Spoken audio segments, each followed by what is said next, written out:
Hello, everyone. Hello. Whew. Ivy, are you okay? Yeah, I'm good. I'm good. I'm excited. I'm ready to roll, honestly. I Yeah. am. I am as well. So, hi, everyone who is watching. Welcome to the AMB4GE show, which is Alliance for Men and Boys for Gender Equality. And today, your usual guest is absent. Yeah, I know he's in the background, he's watching. So I'm his co-host. I'm John Beamy's co-host, Clarice Angafor, or you can call me AC Mbeng. Hi. Hi, John. I almost called you Emma.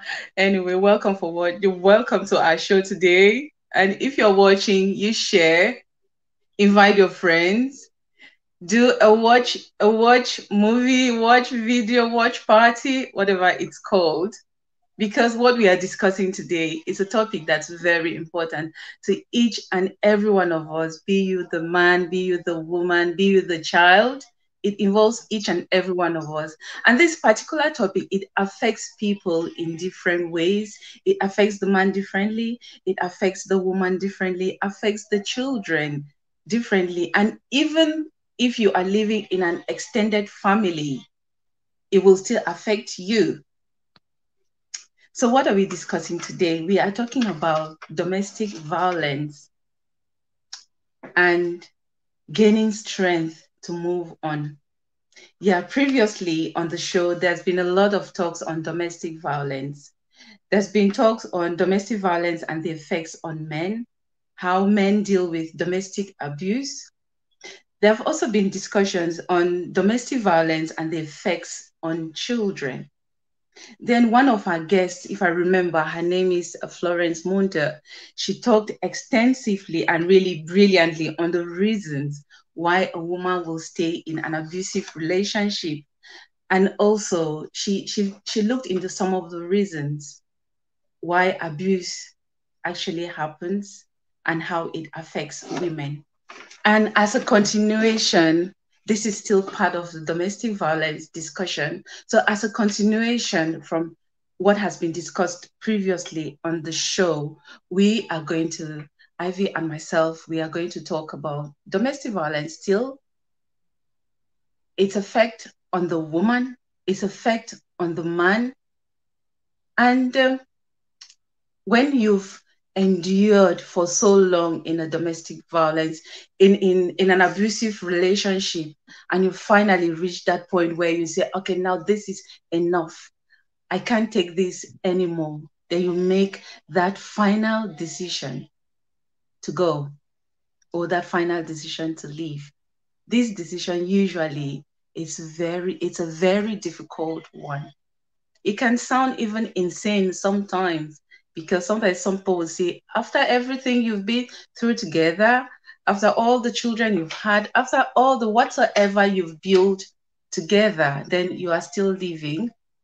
It can sound insane, but I will tell you, sometimes it's the sanest, if that's an English word, sometimes it's the sanest thing to do the work, to walk away. So, just to reiterate, we are talking about domestic violence and gaining the strength to be able to move on. Is it just about the man moving on? Is it just about the woman moving on? There are so many factors to take into consideration when somebody thinks, when somebody has already made that decision to move on or to leave, because usually you have to leave and then you decide whether you are going to move on or not. It can also be very difficult to move on, especially if you are still in love with your abusive partner, be the man or the woman. So let me introduce to you our guest. She's Mrs. Ivy Ngwa. She is a mindset transformation coach. That's posh. And that's really powerful. Uh-huh. And guys, guess what? She talks, she speaks like the Queen's daughter. You know, Queen Elizabeth, right? She Queen Elizabeth actually has roots in Bafoot. So our guest speaker Absolutely. today,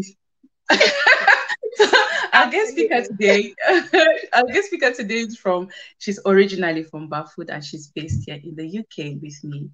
As of myself, yeah, as I said, I'm Clarice Angafor. I'm based in the UK, and you can call me an autism ambassador, an autism expert. Yeah, if you want to speak anything autism, you contact me. Or you want to talk about those topics which most people think they are too emotional or they're too sensitive, or topics which people think they should just be hidden under the carpet, or those taboo things that most often people do not want to talk about them in the public, then you can contact me. I can help you to give you the voice because I know what you give a voice to has the power to change your life. It has the power to heal you and to heal those around you. And today we are giving a voice and helping to break the silence on domestic violence and making that final decision to walk away, because at times walking away will help you mentally and even physically. So let me not talk too much. This is an interesting topic. And I earlier said it's a topic that affects everyone, whether directly or indirectly. So let me pass over to my guest. Let her introduce herself. I just know that she's a mindset transformation coach. It's gosh, it is sexy. That so Ivy, over to you. Okay. Well, Clarice, thank you so much for having me on the show. Tell you what, now I know that I said this to you, but before we came on, I've been buzzing to just come on because domestic violence as a whole and the way the direction that we're taking this topic is something that it's really dear to my heart, and I love to talk about it because it's something that many people do not talk about because it seems like it's a Mhm. taboo subject, like you said. But let me not go so much into the topic yet. Let me not get the cat out of the bag.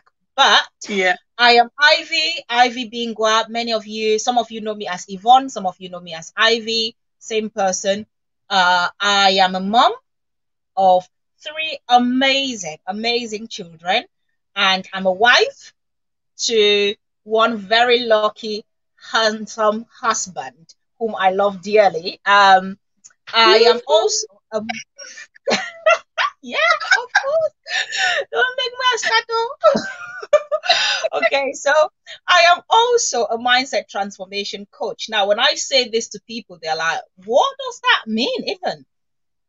Now, a Mhm. mindset transformation coach is just someone who helps you to, navigate the things that affect us most of our lives. We cannot live a free life with a bound mind. That is what I always say. If my mind is bound, then my life cannot be free. I cannot live a free life. So I help people to unblock the bound mind that they have, be it in relationships, be it in daily life, in just facing things like shame, like dealing things like shame, like guilt, like rejection, like procrastination. Those are the sort of things Mhm. that I love to work on. Now, many people think I kind of delve into people's minds and kind of do things in there, but I don't.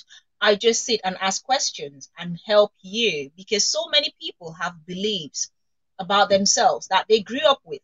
Okay, those beliefs may be helping them or they may be hindering them. Yeah. And, domestic violence is one of those areas as well, where I work with people to transform their minds so that they can start to live renewed lives, whatever renewed lives mean for them. It might mean one thing for one person and another thing for another person. But whatever the agenda of the client, the person who comes to me to help them transform their minds so that they can then go on to live the best of their lives that they want to live. That is just what I do pretty much as a mindset transformation coach. That's the shorter version. Yeah, and I'm really But excited to be on the show tonight. Thank you. you're welcome. That makes it easier and quite easy to understand, and so that I can be able to also explain to someone if I'm referring the person to you. Absolutely.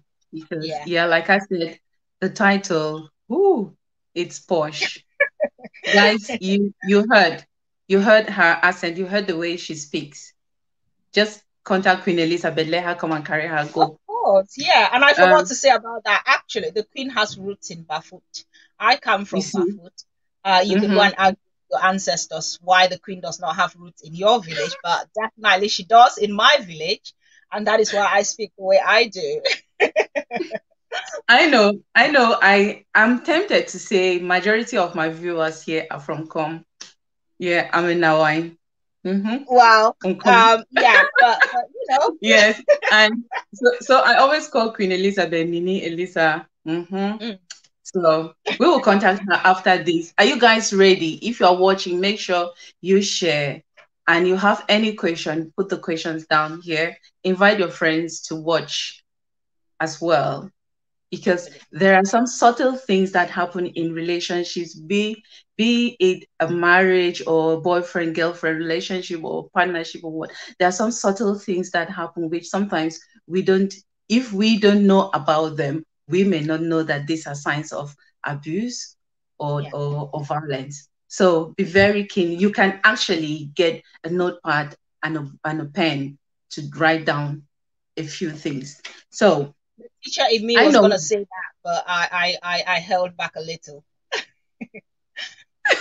that's okay. Yeah, we are still going to get there anyway. Um, like I said previously, there have been discussions on this show on the main topic is domestic violence, and this topic has been broken down into different parts. So the first one was domestic violence and how our men take it, how it affects them, Yeah. how it affects the children. Because I know that there's a saying that in Pidgin, when two elephants in the fight, na grass they suffer, right? Yeah. And Mm-hmm. this grass, the children, either biological children staying with you or any other child in the house that stay with you, they suffer. They also bear the consequences as well. And there have also been discussions on domestic violence and the effects on women and why some women choose to stay despite the abuse. So Yeah. let's carry on. Are you ready, Ivy? I am ready. I'm ready. Mhm. Never been more ready, honestly. So just in case someone is watching this show for the first time and hasn't watched any show on Facebook on domestic violence, can we just briefly say what domestic violence is actually? When it comes down to domestic violence, it's a bit it's quite a wide, it covers a really wide range of things that could happen in relationships or in a home. Mm-hmm. And can we just also say that it does not only happen to married people, it happens to people who are in relationships, whether they are living together or they are living apart. When it comes to violence, from our part of the world, we think Mm-hmm. violence is only when you hit and kick and slap people, when you lay your hands on people. But that is Yeah. not just the only place where violence can be. There can be verbal abuse as well. So Mm-hmm. when it comes to domestic violence, we can start to look at the forms of abuse and start to understand them in a little bit more, you know, in a little bit more respect, in the sense that there are so many Yeah. different forms of abuse. Now, Mm-hmm. before it even gets to violence, a lot must have been happening up the line before it ever Mm-hmm. got down to where there was a hand or a kick or a slap or a word even said. A lot would have happened. Yeah. And for us to understand what domestic violence actually is, or what violence actually is, we need to delve into what abuse is in relationships so that we can have an understanding of that. Oh, Um, all right. is it all right if I just delve into it, or shall I Yeah, wait? yeah. No, Okay, no, it's so okay because I was actually going to ask about the different types of domestic abuse because I know they are not okay, just physical, as you've just yeah, mentioned. absolutely. Mm-hmm. Yeah, absolutely. Now, physical abuse is often seen as abuse where you enact injury on someone's person. It does Mm-hmm. not have to be an injury that you can see. It can be an injury. It can be a black eye. It could be a swollen jaw. It could be a broken wrist or ribs or whatever. It could Mm-hmm. also just be, twisting of the arm where the skin around that portion reddens. But that is physical abuse. Now, in terms of other forms of abuse, what I Mm-hmm. know is there's emotional abuse. Now, this one, it leaves injury, but it's injury of the emotions. it hurts people's emotions. And when I talk of physical, emotional abuse, is things like manipulation. Someone can manipulate you to do things that you really don't want to do. For example, they can say, I hit you because you spoke to me rudely. That is manipulation. They are putting the blame on you. Blaming and shaming, that is manipulation as well.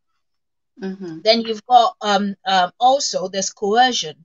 If someone coerces someone else to do something that they do not really want to do, then that can be classed as emotional abuse as well.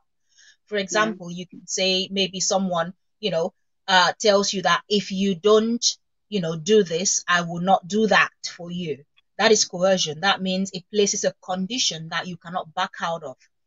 Then there is, so besides physical, emotional abuse, there is also financial abuse, where the person withholds finances so that you cannot freely have access to those finances or make any purchases.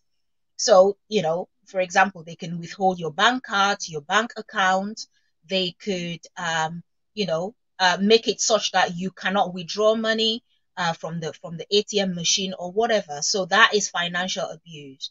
Then you've got digital abuse. Now, digital abuse here is when someone takes pictures or videos. This is very common these days, digital abuse, where someone Yeah. takes pictures or videos of not very flattering parts of you, or of positions that you will really not want to expose to everyone Every. to see. Yeah.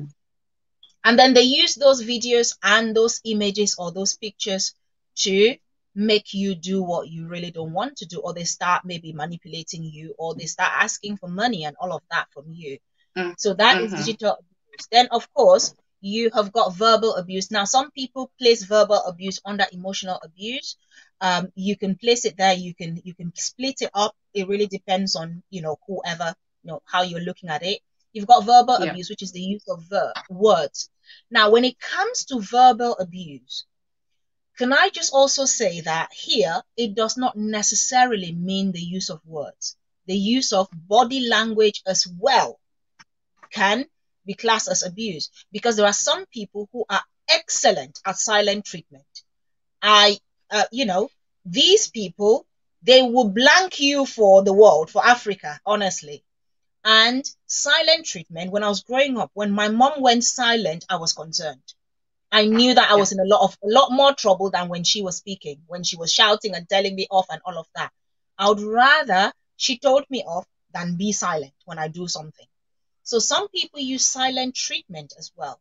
And that even hurts more than when the person talks to you, because you're not Mm-hmm. sure whether they are coming or they are going. Yeah. And yeah, so you've got those forms of abuse that I've talked about. I may have left out one of obviously physical abuse, which is the one which is really, really common. But before it ever gets to physical abuse, I would bet my life on it that the rest, other forms of abuse have been happening. So before that Yeah. person turns out with a black eye or with a broken wrist or whatever, I would say 95% of the time, other forms of abuse have been happening before it ever got to physical abuse. So we just need to be on the lookout and start looking out for, these forms of abuse, and educating people as well, ourselves as well, so that we can, Mm-hmm. just be aware of what is happening in our homes. Yeah. So can psychological abuse be same as emotional I would abuse? say so. Now, it depends on, like I said, it depends on whoever is, looking at it. They might Mm-hmm. decide to play psychological abuse apart, because they would say, okay, verbal, emotional abuse can be Mm-hmm. classed under psychological abuse, because obviously it's to do with the mind, it's to do with the Mm. psychology of the person. But Yeah. then some people will place it apart, other people will place it together. So it just depends on who is Mm-hmm. looking at it. Yeah. All right, that's fine. Thank you so much for that explanation. Guys, if you're watching, keep sharing, keep inviting your friends to watch as well. And if you have questions, you put them down there. And just to remind you, our topic of discussion today is domestic violence and gaining the strength to move on.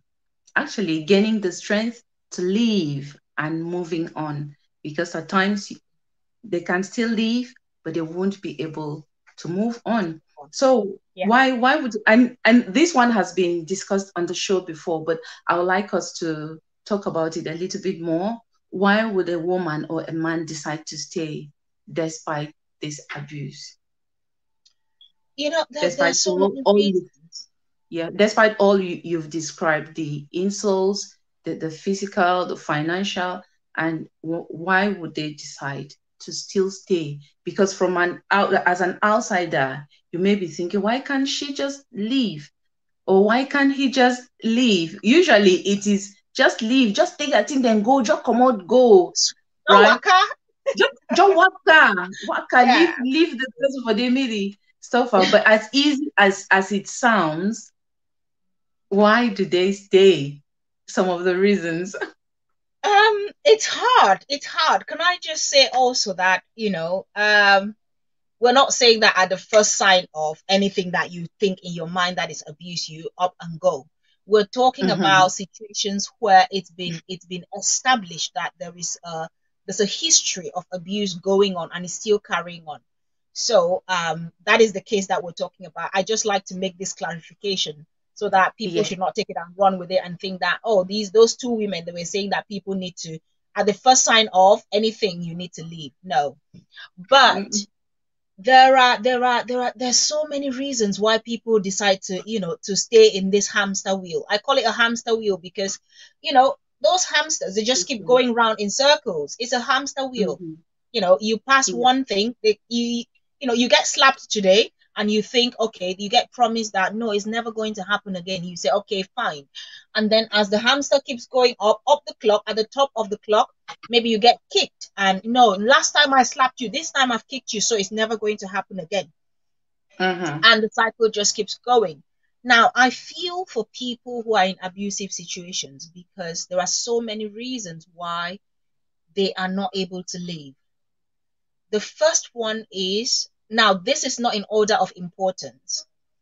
Yeah. There are obvious reasons why people don't leave, and there are reasons that are not so obvious. Let me talk about the obvious ones. The obvious ones could be the children. They may have had children together. They don't want Mm-hmm. the children to live in separate homes. It might be a fear of being lonely, fear of being alone. We are social beings. Humans as a whole are social beings. We do not like being alone.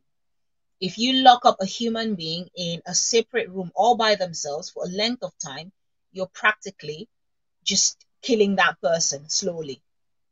Yeah. So the fear of being alone could be one of the reasons.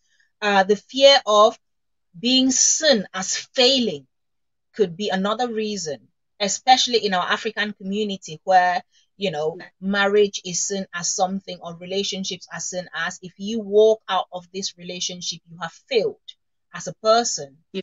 That Mm-hmm. that could be one of the reasons as well.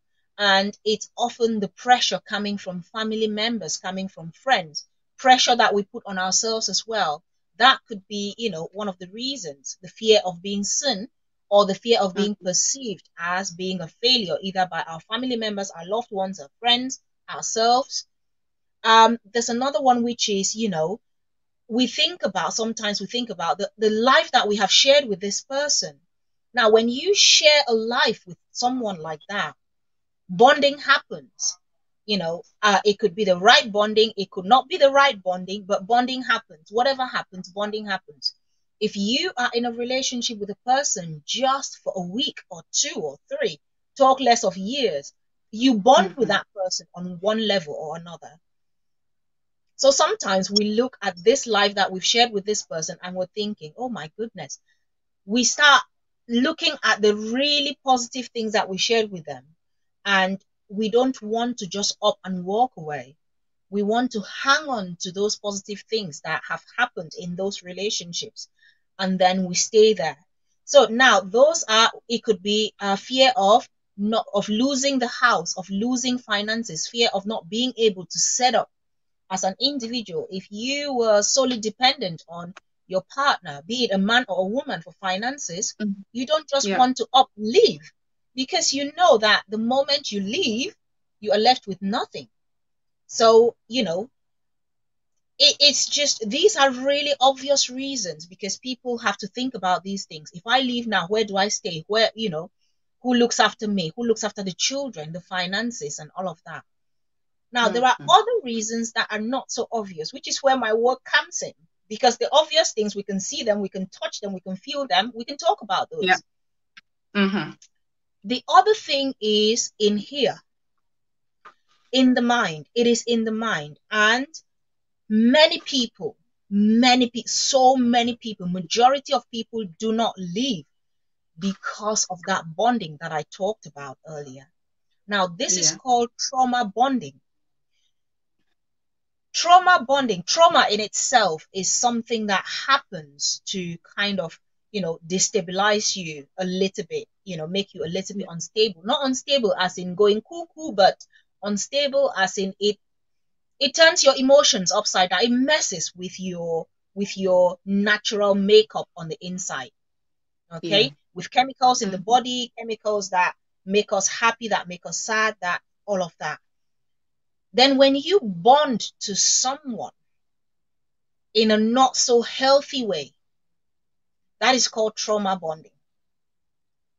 Now, trauma bonding happens when couples or when people get into relationships when they are not healthy. And when I talk of healthy, it's nothing to do with the physical health of that person, but more the emotional health of that person. Yeah. If I am an addict of maybe cocaine and I get into a relationship with someone else, now, I am bringing in a part of me that is not healthy, because getting addicted to something is not just the physical substance that I'm taking, it messes up with the chemicals in my body. Mm-hmm. So, trauma bonding happens when we share such experiences, such as sex, such as kissing, such as, intimacy, such as life on a day to day basis with someone who is not necessarily emotionally healthy. And if I then am in a relationship with this person or in a marriage with this person who is not emotionally healthy, that means there are going to be certain patterns, that push and pull in relationships that many people like. Now, that is not necessarily a healthy way of doing relationships, because I don't know whether you're coming, I don't know whether you're going.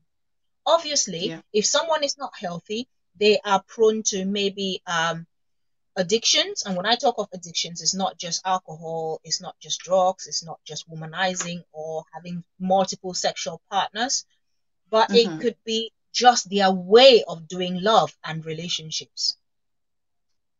We grew up in Africa where we learned how to do relationships from our parents. Did they necessarily do it right? Sometimes they did, other times they did not. In some homes were better than others. Now, if Yeah. I grew up in a home that was dysfunctional emotionally, that is going to be my relational style, dysfunction. If I then have someone marry me, marry into my dysfunction, that means that person is going to have to deal with my dysfunction. And the Yeah. one thing that often happens at the onset of relationships is people are usually overly nice and accommodating and tolerating at the start of relationships. And then you Mm-hmm. find 9 months later on, my true colors come out with my dysfunction, because I think I have got it in the bag. I've got you already. And now I can show you who I am. And I start this cycle of, you know, I am loving you one day, the next day I'm kicking you and I'm hating you and I'm slapping you and I'm abusing you. The brain, it confuses the brain. The brain doesn't understand what it's doing. The physical person does, but the mind doesn't. The subconscious doesn't. Yeah. And because my subconscious does not understand, my subconscious cannot differentiate negative from positive, wrong from right. No, it can't. And because it cannot, it makes me crave that person that I knew at the start of the relationship. I start thinking, actually, this person is a nice person because I saw you. The first 9 months, you were amazing. I saw you and you were nice to me. That means if you were nice during those first 9 months, I can keep my hopes up that sometime you're going to change back into that nice person. Meanwhile, you were probably putting up a front. That is the trauma bonding there. I bonded to you at the very start because I knew that you were lovely, you were nice, but now you're showing me a different side that I don't know.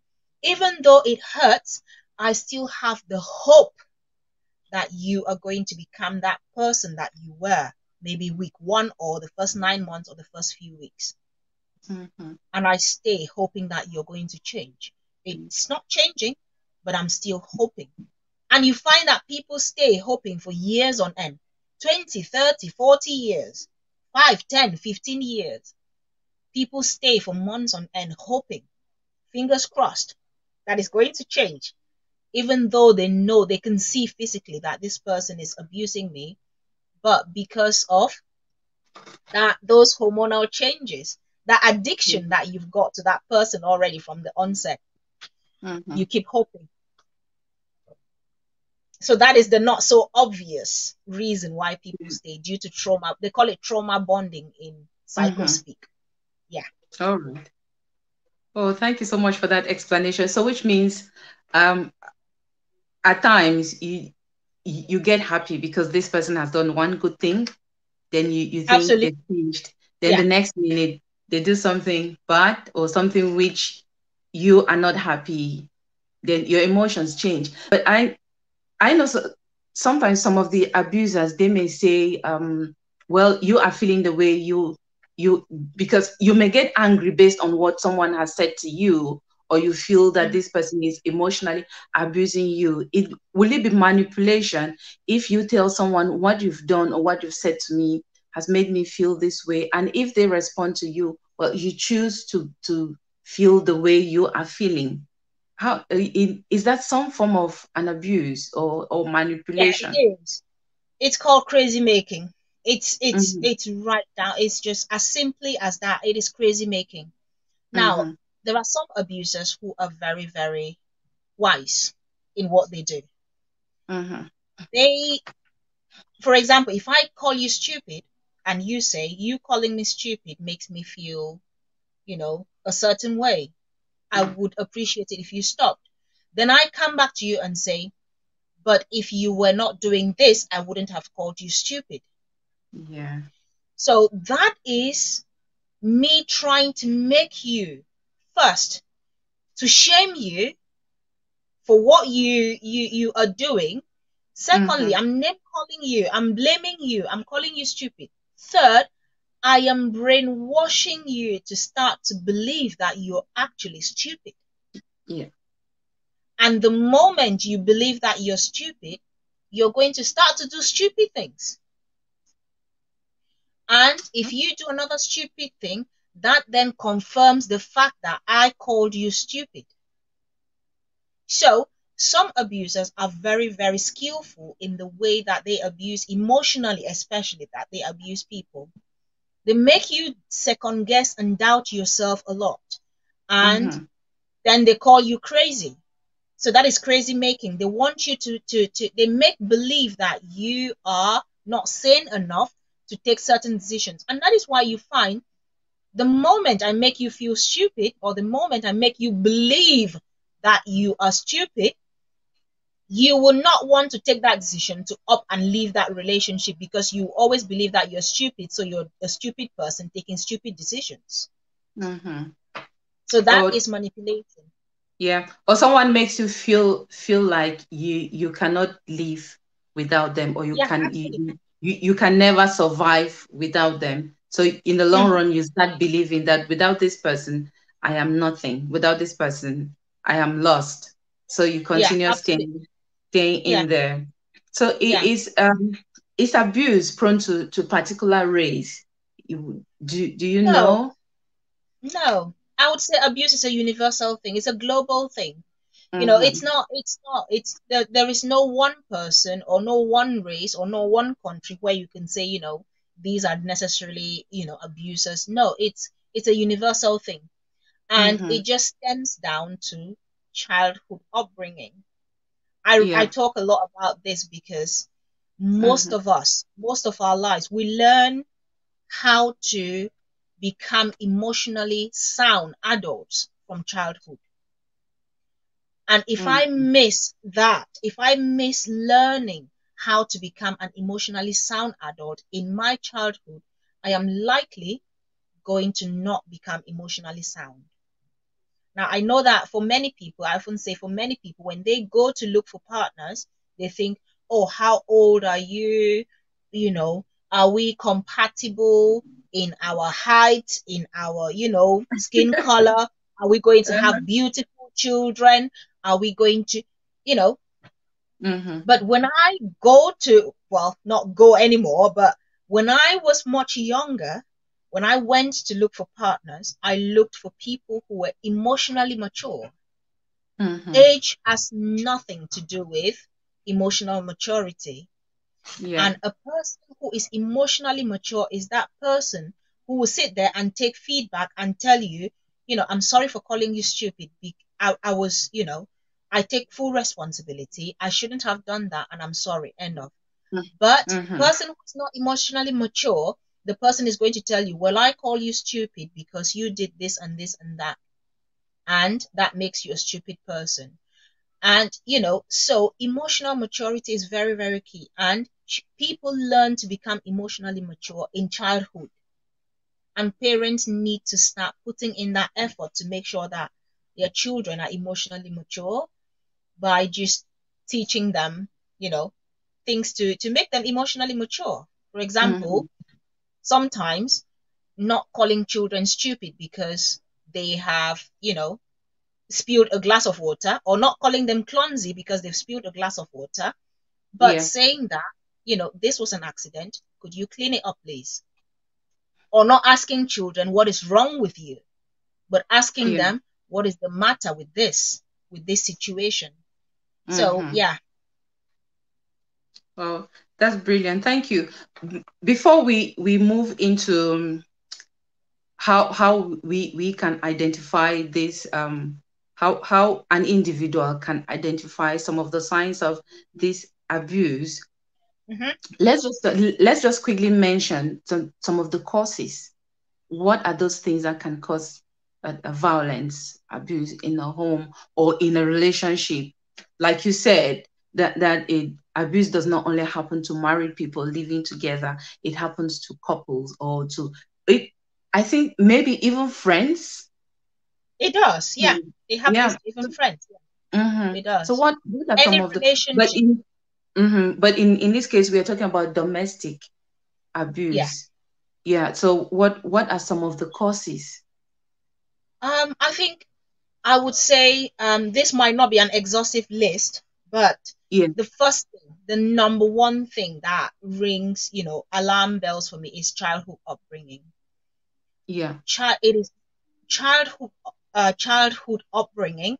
When Mm-hmm. people, when parents are not intentional about how they bring up their children, it poses a problem in the sense that the children do not feel loved. More often than not, especially when I talk back home in Africa because that's where I grew up, and I've Yeah. kind of, seen people bringing up their children here as well. And I work in education now, and I can see the differences.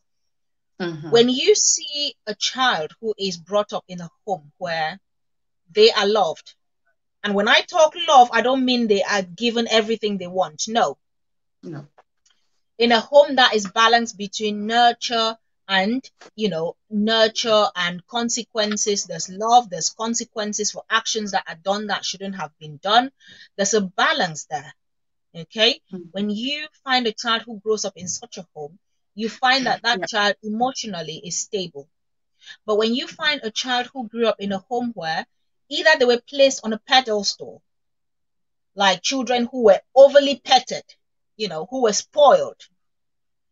When children are spoiled with gifts and all of those things, you find that they tend to place themselves in a higher kind of category than other children.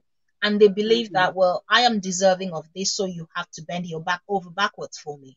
And if you Yeah. don't do it, then, I'm going to either abuse you or manipulate and all of that.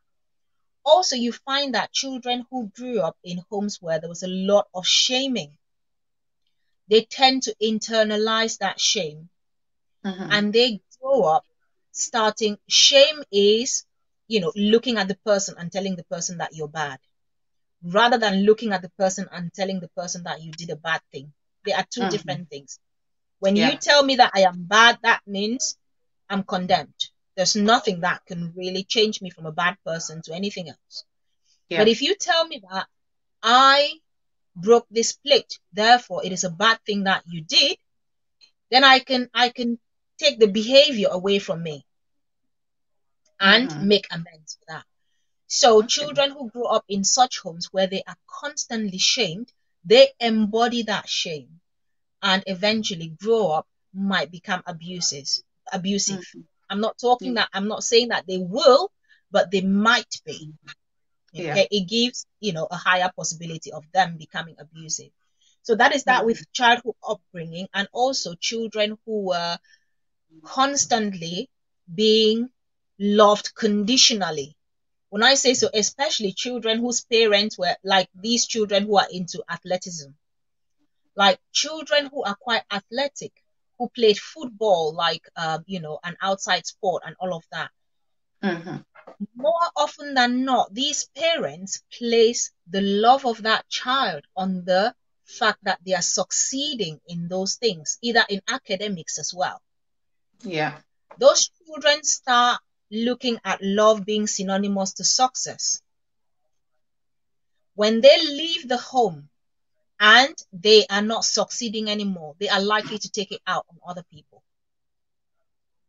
So, childhood upbringing is a huge one. Obviously, there are other factors in adulthood as well, like traumatic experiences. It could be, people went through a bad experience in the past, and then they have put up their walls and they do not want anyone to come through. Therefore, it is better for me to abuse you than to come in and see what I've done with in the past or what I've dealt with in the past. Mm-hmm. Yeah. It could also be due to maybe loss of job, sudden traumatic experiences like loss of job, like stress from past relationships, like stress from family, and all of that. It could be things like those.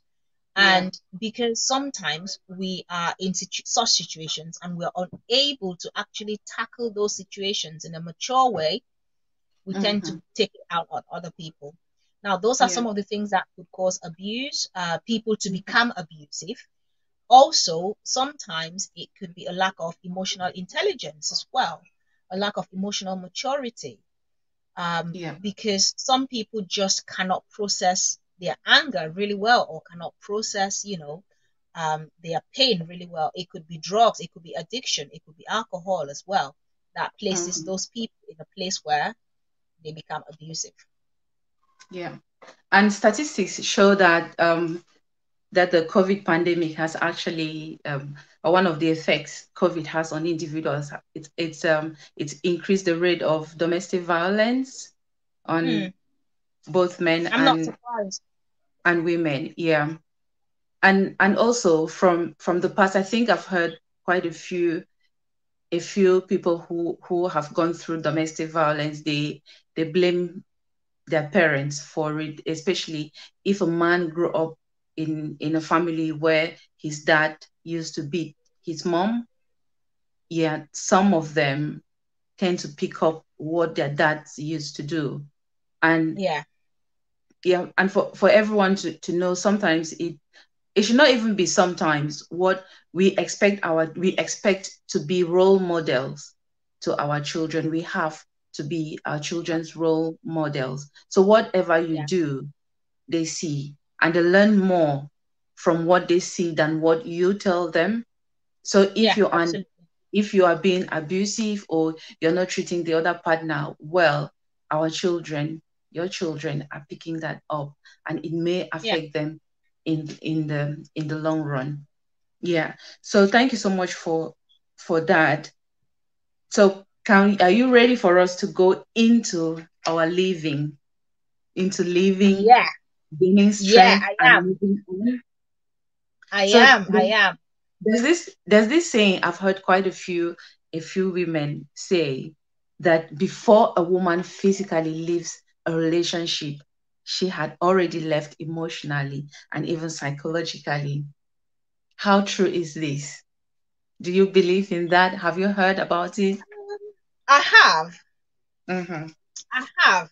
To some extent, I do believe in that because Mm-hmm. for me to do something, I would have thought through that thing. I would have had the thought process of, especially something as huge as such a decision to make. I Yeah. would have thought about it. I would have put things into place. I would have, so that is that psychological preparation for me. I would have psyched myself up to that moment where I finally up and go. Mm-hmm. So yeah, I do believe it to an extent. Now, the other to a more extent, I do believe it. To a lesser extent, I believe that sometimes people can live on impulse. It What could does be a that mean? situation wherein the abuse could be up to here and they can't take it anymore. That particular session of abuse was just too much for them and they just up and left. That is living on impulse. But Okay. majority of people who leave abusive situations, they would have had to think about it before leaving. So yes, Mhm. they would have left psychologically. Now, emotionally, not always. Many people leave their abusers still craving for their abusers, especially, especially because of that second thing I said, the not so obvious reason, trauma bonding. Trauma bonding Mhm. would make you leave a person and go back to that person, even though you know that they are no good for you. Yeah. Because once you've bonded to someone, some people call it emotional soul ties, some people call it trauma bonding. Bonding to someone on a deeper level is not just physical. Yeah. Now, I believe that once you lay down with a person, there is a spiritual tie there. Yes. And There's so for you DNA. to It's a transfer of DNA. absolutely, absolutely, and Yeah. for you to leave that person, it takes an extra, it's not just that physically, up and going, but it Mm-hmm. takes some more for you to leave. So Yeah. emotionally, not always, but hey, you then have to bring your mind over your emotions in that instance and think about what is Mm-hmm. best, what is safe. Yeah. Yeah. So what are some of the things that what can a woman or a man do to be able to pick out those little signs of abuse? Because if you, the individual, if you are not aware of what abuse is actually, you may not really be able to identify that this is abuse. So Yeah. what are the things that the man or the woman can do to know that this is abuse, and how can they handle it? Because I was thinking of asking you, can abuse be intentional or unintentional? Can somebody Both. be abusive when he doesn't actually know that what he or she is doing is abuse? I believe it can be. Majority of abuse is intentional. Mm-hmm. There are situations wherein you can be abusive unintentionally, and Mm-hmm. you would see the difference here now comes in your response once that on the or the person's response once they are confronted. So Okay. if I let me go back to my example of calling you stupid. I'm not gonna do that. No. But if I called you stupid and you said you've just called me stupid, it makes me feel this and this and this. Yeah. It depending on what on my response, you are going to be able to tell whether actually that was intentional or not. Mm-hmm. If my response is showing you that I'm truly sorry, and it is consistent. Not Yeah. that you tell me and I tell you sorry today and then tomorrow I call you stupid again and I say sorry again and then the next day I call you stupid. No, if it carries on, then that person means to do it. They are intentional about it, even though they've said Mm-hmm. sorry. Okay, Yeah. they probably are just paying lip service. But Mm-hmm. if I truly apologize for something, it is going to be seen in my actions as well. Yeah. That means I am going to make every step possible not to do whatever it is that you have called me up on again. Mm-hmm. And obviously, that also goes to say if the abuse is intentional and you challenge it, that person is likely not going to stop. If it is not intentional and you challenge it and bring it to light, then that person is likely going to stop. Okay. Mm. Thank you so much. Actually, I'm really learning a lot today, guys, and I hope you guys are also learning and equally unlearning some of the things we've known about abuse or domestic violence. Let me just acknowledge those who are watching, Yeah. and there are a few who have comments. I have Bimi Chatu, the Oga of this organization. There's Mimi Bibish. There's Mimi Bibish. Thank you so much for your comment. I'll just put it on the screen. There's also Okay. Florence Mundel. Welcome, Nawine, and thanks for watching. There's Francoise Janelle. She says, super much on. Thank you. And yeah, thank you guys for watching. And once more, our topic today is domestic violence, gaining the strength to leave an abusive relationship and to move on. And my Like, guest, can I just say something about Mimi's comment, because that is a mm, really, really good comment that she's put on there. yes, that's why I put it on the screen because I think it's Yeah, really powerful. it is. It is very powerful. Now Mm, that comment, there are there are so many women who fall into this category, unfortunately. Okay. yeah, Now, please, women, don't come for me. I'm just saying what the statistics have shown in the past. But yeah, so many African women who are now in the diaspora, they are mm-hmm, of the habit of calling the police for their partners, mm-hmm, rightfully or wrongly. There are yeah, so many more who call the police on, it is justified. But there are some who call the police unjustified. I saw a video and I was appalled by that video. I really, honestly, I don't know if it was acted or it was a real scenario. This woman mm-hmm, standing and blocking this other grandma from leaving her bedroom and yes, calling the police and screaming. And I saw another video where she's lying on the floor and screaming, another woman and screaming and calling the police. And the man is mm-hmm. saying, my hands are up, I've not touched her. And the child is Women watching, need, and the and the child was child is watching. watching. Mm-hmm, Honestly, that is ridiculous. There are situations where women have called the police, which is not justified. mm-hmm, And they need to learn from those situations. They need to stop this nonsense, honestly. If yeah, you are calling the police for a justified reason, if you are in harm's way and you're calling the police, then that is fine. But if you are not in harm's way and you're just trying to manipulate the police, you are the abusive one. yes, So yeah, it has to be flagged that it is not just men who are abusive. There are so many women who are abusive towards men as well. yeah, And if you're manipulating and calling the police, then you are being abusive to that man. So mm-hmm, you have earned your name of an abuser. So if someone calls you an abuser, don't stand and say, no, I'm not an abuser. If you are one of those women who are doing that, then you're an abuser as well. yeah.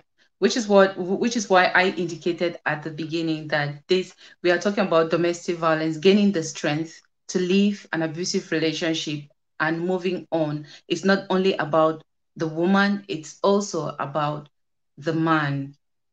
And Absolutely. yeah, I know some of the reasons why a woman will stay in an abusive relationship may be different from the reasons why a man will stay Yeah. because we are all different. So Yeah. living an abusive relationship is a very difficult decision to make, It's hard. right? Yeah, it's very difficult. What should a woman take into consideration before leaving? I know she would have thought about it. She would have considered Yeah. so many things, so many factors. She would have weighed a lot of things and then making Mm. that final move to walk out of Yeah. that door. What Yeah. should she take into consideration? What should she tell us? What do you think? What are some of the things that she can actually put together, consider? Then she says, this is it. I can't handle it anymore. Now, there is a lot of work that goes into living an abusive relationship, a lot Mm-hmm. of work that is both physical and psychological. Now, Yeah. let me talk about the physical work first. The woman Mm-hmm. needs to figure out, it has to be, she needs, first of all, to seek help. She needs to seek help in a way that does not put her in harm's way. That is, if she feels like she's not safe, then she needs to seek help from whatever organization in whatever country that she's living in that she can speak to. She needs to find such an organization. There are so many Okay. out there. Mm-hmm. But even before she seeks help from an organization, she needs to find a trusted person to talk to. This trusted person could help her. Now, it is not this trusted person's job to say, leave that situation. The woman Yeah. has to have made up her mind that she wants to leave and then is seeking help. So, what are the sort of things that she needs to put in place? She needs to think about alternative accommodation. The day Mm-hmm. she leaves, where is she going to? And that alternative accommodation, is it going to be safe? So she practically needs to sit down and draw a plan and write a plan out for Yeah. herself. Check, double check, and all that. Check that plan several times. She needs to check finances. So you'd find that for some people, leaving takes about a year or two. They plan their leaving over a space of 2 years, which is a long time. But she is thinking about her finances. She starts to put some Can, money to the yeah. side. Can I just come? Can I just take a break from you there? Can lack Yeah, of finance be a reason why a woman will decide to stay in an abusive relationship? absolutely. I said that Mhm. at the start. It could be Okay. financial issues. She Yeah. might decide to stay because the man is the only source of income for the Okay. family, and therefore she does not know where to go. So she Mm-hmm. might start to think that, okay, I'm going to put some finances to the side, or she might start to think, maybe this person, this trusted person, could they be the source of some finance for me to start off with, at least? Do I need to reach out and borrow some money from somewhere to put to the side? So she needs to Yeah. think about that finance. She needs to think about her livelihood once she's left. Is she going to go into work? Is she at work already? Is she going to speak to work to take some days off of work? Now, those are modalities that she needs to put into place. She needs to think about, if she has children already, is she Mm-hmm. leaving the children there for the time being and then coming back for her children, or is she taking her children along with her? So she needs to think about that as well. Also, she needs to think about the fact that, you know, am I going to stay in the same town as this person? Am I blocking them? What am I going to do in terms of contacting this person? Am I Mm-hmm. contacting the police as well? Am I informing them? Or is it something Yeah. that I'm just doing by myself? Those are some of the physical things that she needs to do. There's a lot of planning that goes into something like that. And even Mm-hmm. if she was to seek help from a home, from an organization, she'll still need to go through and plan such a thing with that organization, Yeah. making sure at the back of her mind everything is making sure that she is safe, because there are some abusers who would turn on you the moment they know that you're planning to leave. So Yeah. this plan has to be, a safe plan for her. Mm-hmm. Now, let's talk about the not so obvious things, which are the Yeah. ones that many people find very, very hard to deal with. This is Mm-hmm. where the bulk of the work goes in. Because the physical things, you can sit and you can plan and you can put deadlines and all of that. The emotional things are the ones that keep many people stuck. Yeah. The first thing is, she needs to know that this is abuse. If she does not even know that it is abuse, then there's no way that she can start to plan to leave. Also, she needs to accept certain things about the situation in which she is in. Okay. However difficult these things are, the first thing is she needs to acknowledge that she's addicted to that person. However difficult this may sound, say, yes, I am addicted to you, I'm drawn to you. You slap me now, and I'm waiting forward to make up sex the next minute. that is an addiction, that right there. If you're Yeah. harming me and I'm still looking forward to spending time with you to get the crumbs from your table, the crumbs that you Mm-hmm. throw at me, I'm still looking forward to those. I'm making a big deal out of that. That is addiction. The woman Yeah. needs, or the man needs to acknowledge that, yes, I'm addicted. The person needs to acknowledge that this is actually a toxic situation that I'm in. Mm-hmm. The person needs to acknowledge that, see the abuser for who they are. If they've shown you, yes, they showed you the first 9 months that they were, Mr. Nice Person or Mrs. Nice Person. If they are Mm-hmm. showing you their colors now, yes, you need to wipe what you knew from 9 months ago and accept them for who they are now. Yeah. She also, or the person also needs to accept that they are addicted to the push and the pull that the person offers them. It gives them an emotional high. Mm-hmm. All of that goes on in the mind. It does not, it's really difficult to do it physically. It has to happen in the mind. Yeah. That is the first thing she needs to do. Without accepting all of these things, she cannot even move forward, or he cannot move forward. Now, there are 4 other steps that I've got written here. Number 1 is accepting that this is a toxic situation that I'm in.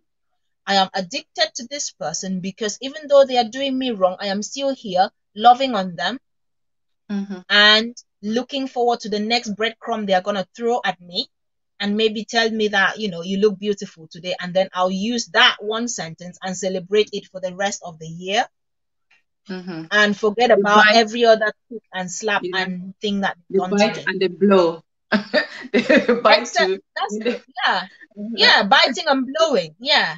Mm-hmm. So that is the first thing the person needs to do. The Mm-hmm. second thing the person needs to do that is that they need to decide for themselves that I am deserving of happiness, whatever happiness means for them. If Mm-hmm. I don't tell myself that I deserve to be happy, I am worth to be happy, then there's no way I'm going to put myself in a position that makes me happy. So the person needs to decide that I am deserving of happiness, and they need to stop making excuses, because often in abusive relationships, people on the outside can see the abuse, but sometimes when they tell the victim makes excuses for the abuser. Yeah. And the moment the victim starts making excuses, you know that, oh, this one is addicted already. She or he is addicted to that pushing and Yeah. pulling and all of that thing that is being done to them, and they are not seeing it. Mm-hmm. So the person needs to decide that I am deserving of happiness, and whatever that happiness means to me, I am going to pursue it and I'm going to get it. Then they Yeah. need to also think about what their relationship standards, how they view relationships. Because for so many of us, like you said earlier, they may not even know that it is abuse. They may Yeah. not have any standards for a relationship. They may just think that a relationship is one where I am spoken down on, I am being called stupid and silly and everything else under the sun, which is not very pleasant. What Mm-hmm. are their standards of relationship? Yes. Because if I draw my standards and you're not meeting up to my standards, then I can call your attention to it. If you change, fine. If you don't change, then we start talking about consequences of not changing and meeting my standards for a relationship. Now, I'm Yeah. not talking about crazy standards here. I'm not saying that, oh, maybe my standard is buy me one Gucci bag every year or buy me a pair of, red bottoms ever so often. Those are not standards. I mean intrinsic standards that are to do with your person, who Yeah. you are, who you are on the core. Mm-hmm. And sometimes the person also needs to realize that there are certain things that I believed about relationships that I need to unlearn. And that one is quite difficult because we learned about relationships from our most dominant influences, which were our parents, and Yeah. maybe, the first few relationships that we saw in our communities or we got ourselves into. Mm-hmm. And if those relationships were not the healthiest of ones, then we think that is how relationships should be. Mm-hmm. The fourth thing is they need to be ready to put in the work to heal. Now, this is quite difficult. Healing is not easy. It is not an easy job. It's not Yeah. paracetamol that I can buy over the counter and take. No. It is about healing your emotions, which is something that is quite difficult. Mm-hmm. We are coming to that Okay? healing. Yeah, so Yeah. I'm not going to expand it on that then. But they Yes. just need to be ready to put themselves in a position where they need to heal. Mm-hmm. And then number 5, they need to realize that it is a journey. It is not a thing that is going to get fixed now. And that brings me back to my to what I said earlier about some people taking up to 2 years to plan their exit from such relationships. They Yeah. need to live every moment in pretty much second by second. They need to bring their consciousness to the moment, because the moment you bring your consciousness to here and to now, you can deal with what is happening here and now. Mm-hmm. So they need to realize that it is a journey. They should not get discouraged, because slip ups will happen. They may realize that, okay, fine, I'm planning to leave, and tomorrow he buys me roses.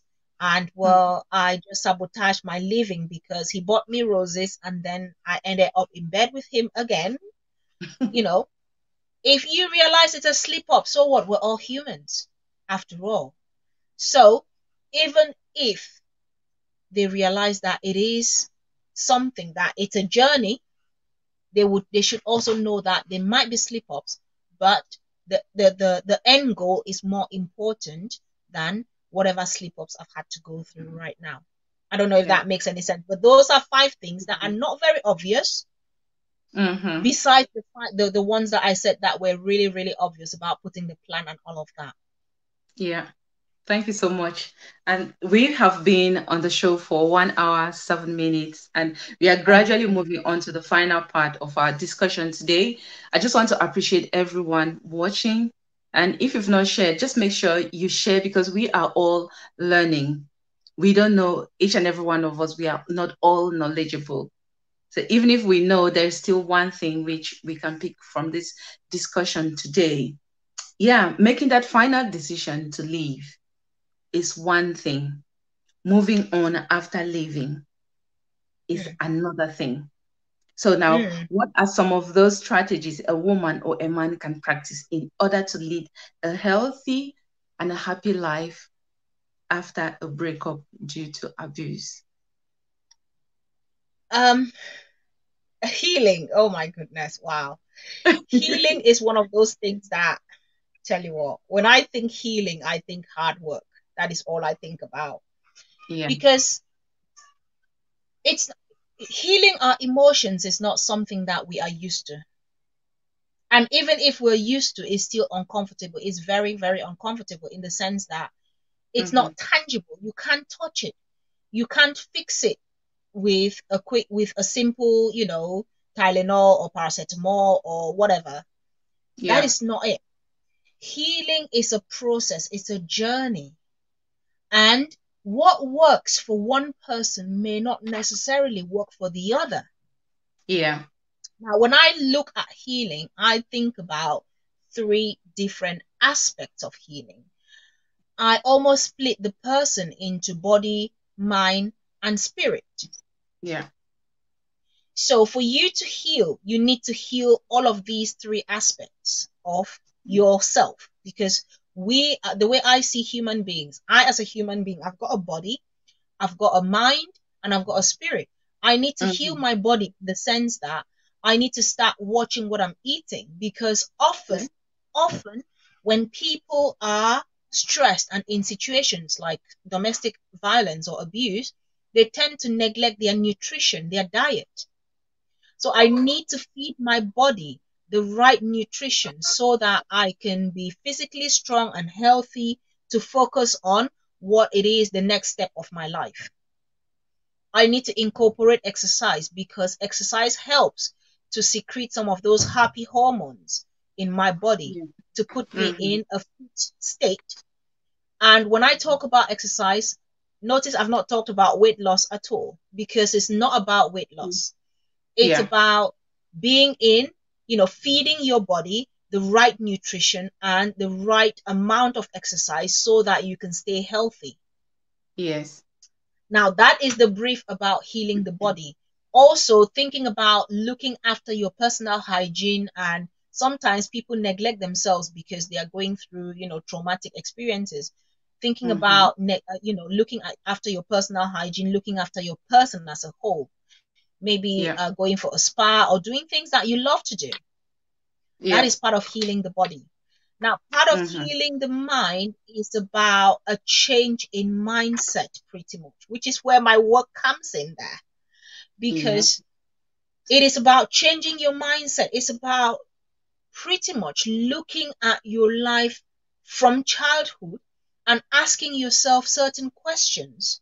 What are my standards? What do I understand by relationships? What are my standards for relationship? What are my core values? Who am I as a person? If I Mm-hmm. am someone who frowns at people not being kind to others, that means when someone calls me stupid, that is not being kind. It would have put down my self value and my self esteem, but I did not stand up to that person. So, healing the mind is about looking inwardly and asking yourself those questions that make you first to understand who you are as a person. Yeah. Secondly, to start to rewrite those scripts in your mind that told you that you were stupid and you were silly and you were, cheap and all of those names that you were called, or to you know, start to heal those wounds that were created, those physical and psychological wounds. That is what healing the mind is for me. And in terms of healing the mind, what some people could do, physical things that people do, is people journal. People can write down how they are feeling on a day-to-day basis. Mm-hmm. Now, I love journaling. I journal at the very least 5 times out of 7 in a week. That is just something that helps me to stay sane. It helps me to keep my mind focused on every day. Yeah. But when I journal, I find that I write down my emotions. I write how I'm feeling on a day-to-day basis and what is informing those emotions. Because my mind is my emotions, my thoughts, my intellect, my decision making. So if I don't heal my mind, I am likely to make, really silly decisions when it Mm-hmm. comes to me leaving an abusive situation. Also, some people meditate, some people do all sorts yoga, some people do yoga, some people go, for me, I find swimming for me is so liberating, is healing for me. So it just depends on what works for that person. Some people do mirror work. That means they stand in front of a mirror Mm-hmm. and they talk into whoever is standing, they talk into their image and they try to see themselves in a different light. Some people do visualizations, some Okay. people do affirmations as well. So that is part Mm-hmm. of healing the mind. And then when it comes to healing the spirit, now this one is it's often quite controversial when I talk about this one, because different people have different spiritual beliefs. Now, for me as a Christian, I believe that healing my spirit is going back to the Bible and realigning myself with my creator. Now, for another person who is not a Christian, they may start to think about what their beliefs are, what they believe in, Mm-hmm.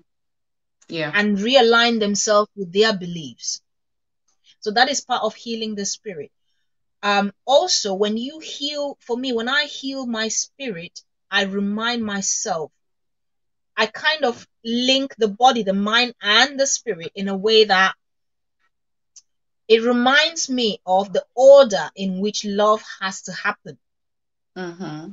Because for me, there is an order in which love has to happen. And if I mix up that order, things don't go right.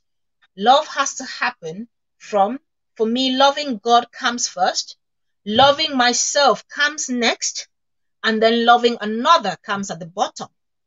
Mm-hmm. Because if I don't love me, then I can't love another. If Yeah. I don't love God, I can't love me. So it just comes back to me realigning and putting myself in a place where, and if I love me, then I will not really stay in that abusive situation, no Yeah. matter how much my hormones are craving that person. So that is a brief about healing for me. Obviously, there's a lot more that goes into healing, but that is, a Yeah. brief discussion of what healing is to me. Yeah. Okay. Yeah, thank you so much for that. And just permit me add that if even though the woman or the man may be leaving the relationship because of abuse, I do think that they still have to go through the stages of grief, because Absolutely.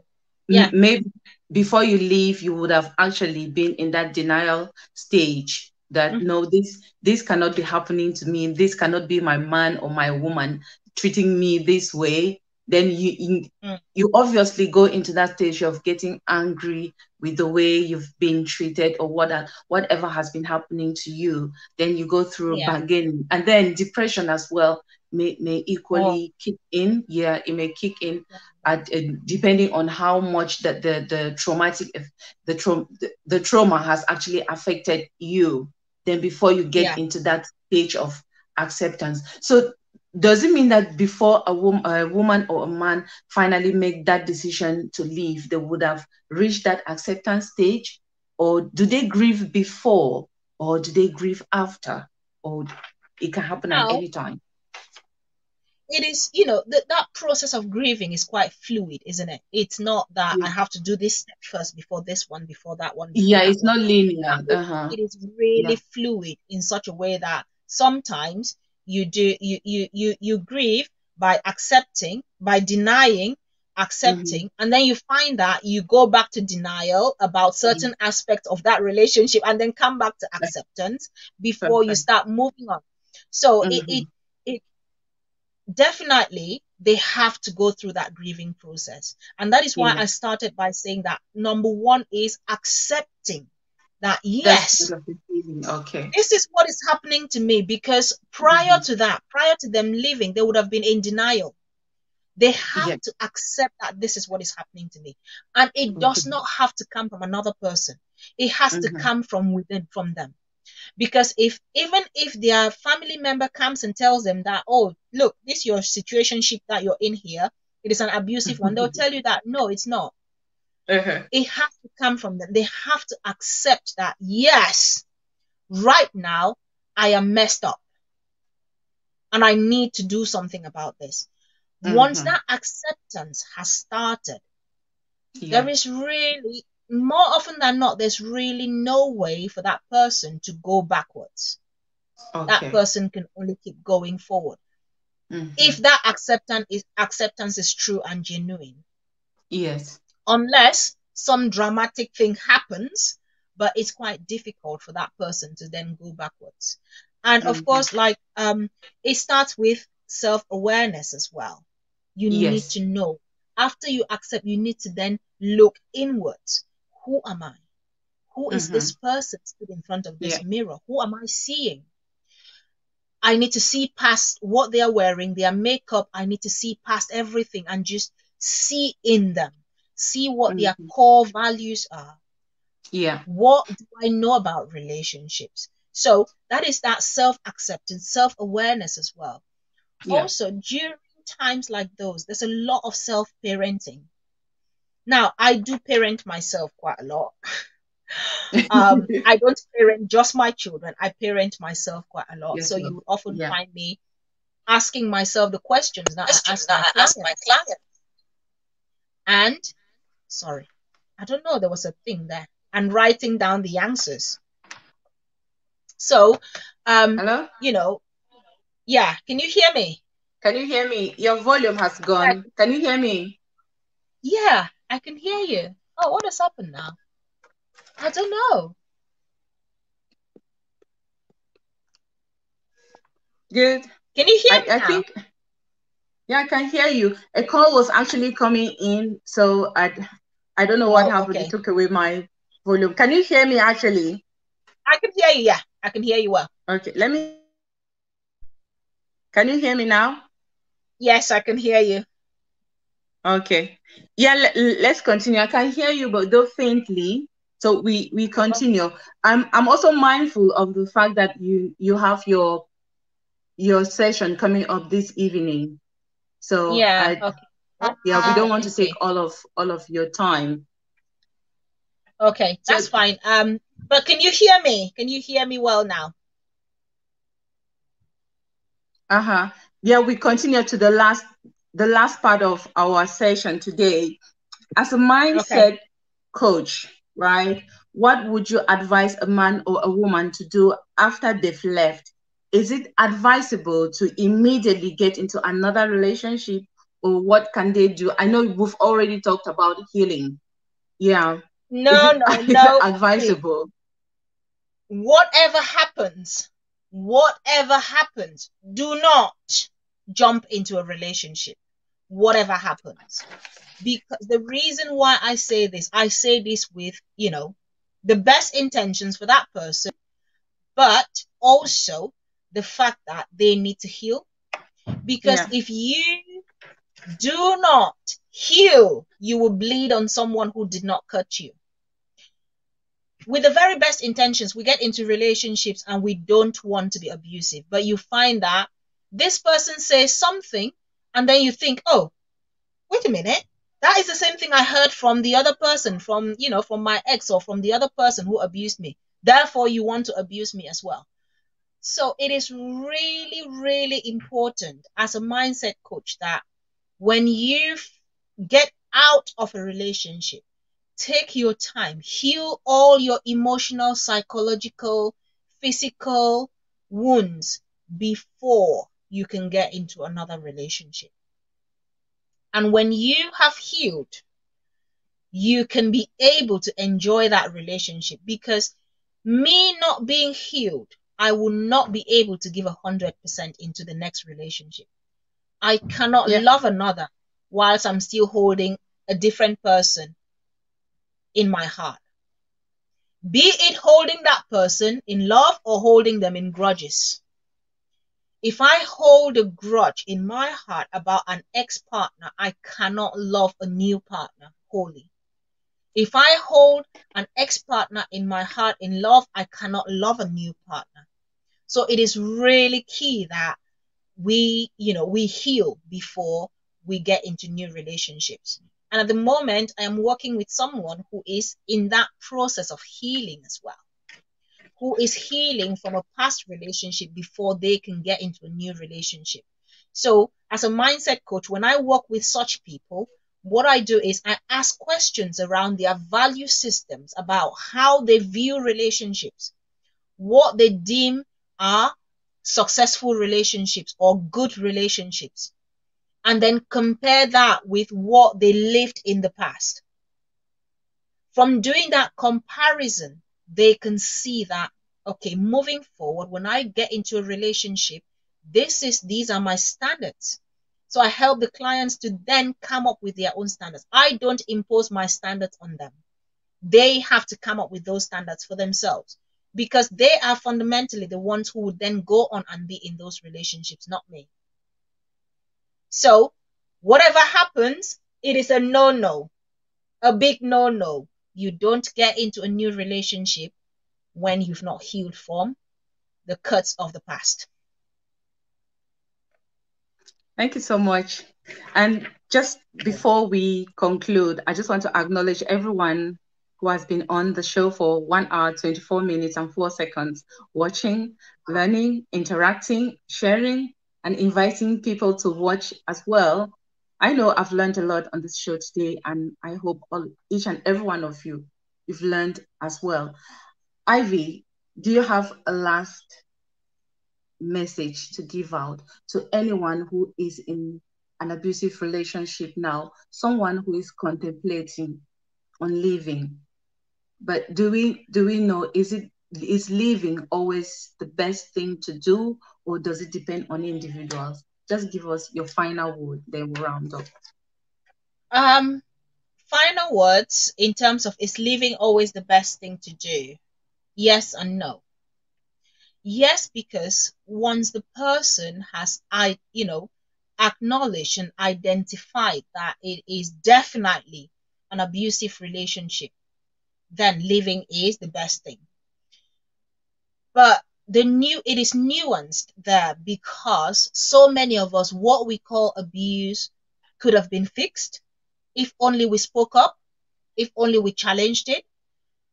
So if you have not ascertained that it is an abusive relationship, if you have not tried to challenge it, then you cannot say that you were in an abusive relationship, because sometimes people say things and do things without necessarily knowing that they are being abusive.